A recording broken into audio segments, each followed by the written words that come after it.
about the news, but not wanting to talk about the news. It's very akin to wanting to be not wanting to be a politician because the political structure is corrupt versus, what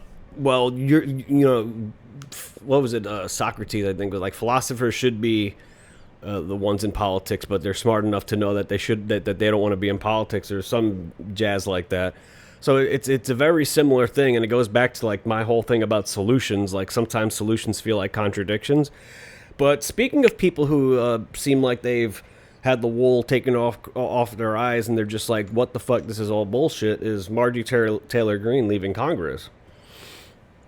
So based off of what she basically has said, and I do agree with something Mike Cernovich said, that she needs to finish her term. I agree with that. But I understand her sentiment and where she's coming from, where she's just like, listen, she was out there early in the morning during Trump's arraignment or when he was arrested. She was out there. She was out there all day protesting his arrest. She was as loyal to him as you could possibly be, and he shows loyalty to neocons and then has the nerve to call people like Massey and her rhinos, which is rich, okay? So she's basically at this point where I'm kind of at, where it's just like, from a from the federal government standpoint, federal elections, really, what is the point, really? I had a brief conversation with Allie the other day, and I said to her what I said during my long political rant when I was playing that dreadful Resident Evil game. I was like, listen, as far as voting in federal elections, I'm absolutely blackpilled on it, because nothing ever changes when you vote in these federal elections. I was like, I would somehow encourage voting on local elections and just not giving a shit about federal elections, because what's the fucking point? I feel like the Republican Party, because there's more politicians in the Republican Party that mean well, so it would have to happen with this one. But I feel like the best thing we can do as people is to just let them get embarrassed in a federal election. And by embarrassed, I don't mean Mitt Romney barely loses to Barack Obama or Donald Trump has the election stolen from him by Joe Biden. I mean embarrassed. I mean like the way Ronald Reagan embarrassed a Democrat candidate during his second term type of embarrassed, because boy, did the Democrats slip after that one, huh? Boy, did they fucking hunker down on their radicalism after that one, right?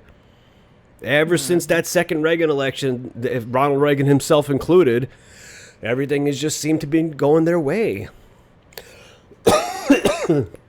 That's so like I don't know, Sean, save me here. You got any thoughts on Marjorie Taylor Greene leaving?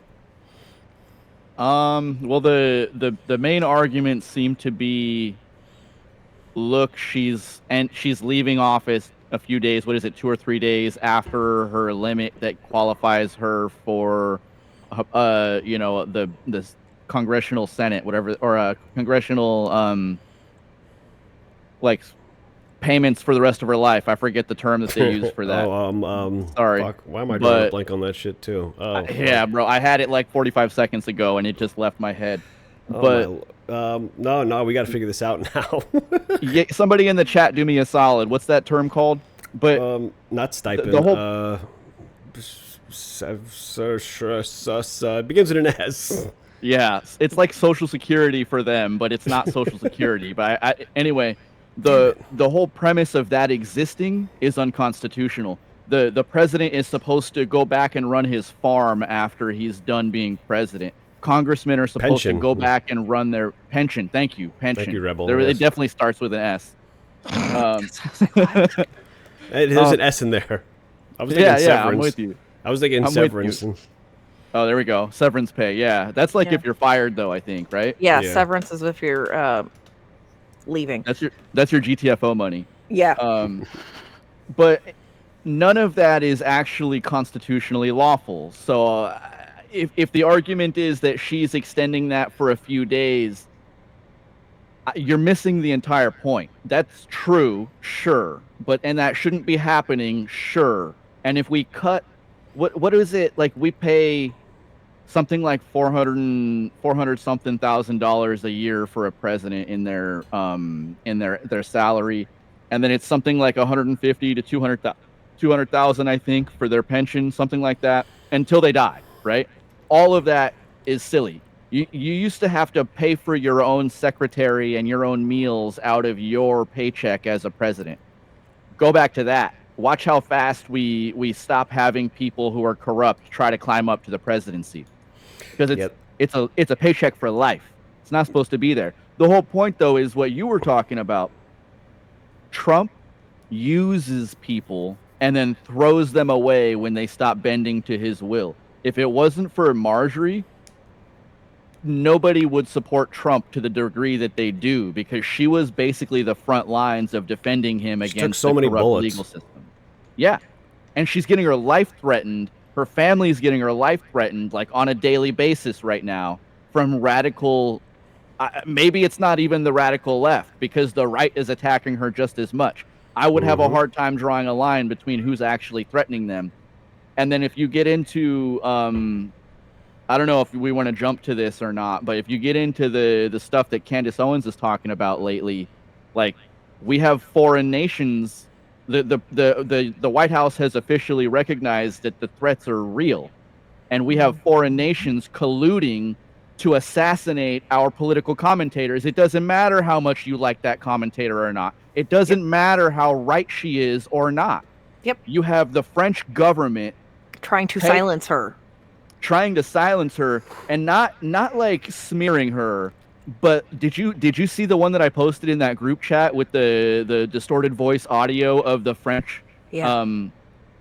What was, like, he was one of the guys that they were trying to get to do the assassination. Yep. They're talking about gutting her live on camera. They said something like they want the chat scrolling saying no, no, no, no, no, as her intestines spew out onto the table in front of her. That's yeah, the they were French being government. Extremely graphic. Yeah, and that's the French government putting together an assassination team that's being trained by Israel to assassinate United States political commentators, and they're linking that to Charlie Kirk. And it's not far-fetched, because the French government has done it for forever. They are known for hiring political assassins. It is part of their history. Founded, it is not... They don't put that in any way, shape, or form down. They actually do promote it, that this is what their government does. If you oppose them, they will assassinate you. They've done it since, the 1100s, 1200s, easily, that we know of. And now they're coming after Candace. And people were telling me that I was crazy for even believing it. And they're like, oh, you're just a crayon eater. And I'm like, no. I'm not a crayon eater. I'm not a Marine, thank you very much. But it's still the sense of, these people are doing bad things. We know that they're doing bad things, and yet nobody is trying to stop it. And they're actually coming after the people and trying to discredit people who are really going, no, no, no, this is really going on. This is happening, and I have all the evidence to support it. Are you tired of winning? When did we start winning? Everybody's like, oh, you're tired of winning yet? I'm like, we haven't won anything. This is, again, we fall under this grand illusion. We live in a gilded cage. They are feeding us the bugs. They are telling us, here is your pod, and you will get into it, and you will be happy into it. I'm not happy. You know, I'm not okay. The way that a lot of these talking heads never push back against Trump, or it kind of proves the whole, if you speak out or anything, you get buried, because that's what happened with Marjorie Taylor Greene. That's what happened with Thomas Massey and Rand Paul. So there's like absolutely like this, you can't say anything against him, and that's why everyone's always afraid to say something against him. You'll get people who will say things like subtly, or like ask open-ended questions, and then like when it shows, like for example, the H-1B visa, where most of the talking heads would be like, yes, we're against H-1B. How could Vivek say this thing? How could he say it? And then it's just like, do they ever bring up the fact that Donald Trump is basically lockstep with Vivek on that opinion with the H-1Bs? No, they ignore it. Like they'll bring it up when it comes to Vivek, but when it comes to Donald Trump, it's like a whole different it's a whole different set of rules for some reason. Laws for me, but not for me. Yeah, and it's I see that as part of the Hegelian dialectic. They're trying to get you to choose sides instead of just looking at what's being said. I don't care what jersey you're wearing. Mm-hmm. You know, if you're not pushing raw constitutional values, you're not on my team. Shit, man. I said when the moment I joined that one Discord that we used to frequent, I said from like day one in there, I was like, a lot of you guys are going to be my political enemies in 10 years. I was like, because I'm not going to change what I think, but you guys, a lot of you guys just just whichever way the boat sways, you sway with it. It's just how it is. People are afraid to have pushback against their strong leaders, and nobody wants to think that perhaps Donald Trump that they knew as a 2015, 2016 candidate is not the same person, but he's not the same person. I'm sorry. Too many people are fickle in their beliefs. Yeah, and the thing is that a lot of those people that I used to argue with in that Discord, either now they've gone full-blown communist, which is what I was calling them a year and a half ago, or some of the other ones are now aligned behind me, but they don't actually admit it, and they still talk shit about me because I've moved on from there to new things. Like, how many times have like you and I, Joey, Nora, you and I didn't talk too much back in that server, so I'm not, including you in this one. But Joey, how many times have you and I had discussions in there that a week later wound up a Timcast episode, and he doesn't admit where it came from? He never says, "Oh, this was a discussion in my Discord." I don't even need to be name dropped. I don't care. But bro, a month ago you were talking against it, and now you're talking for it. Mm-hmm. It's pretty crazy.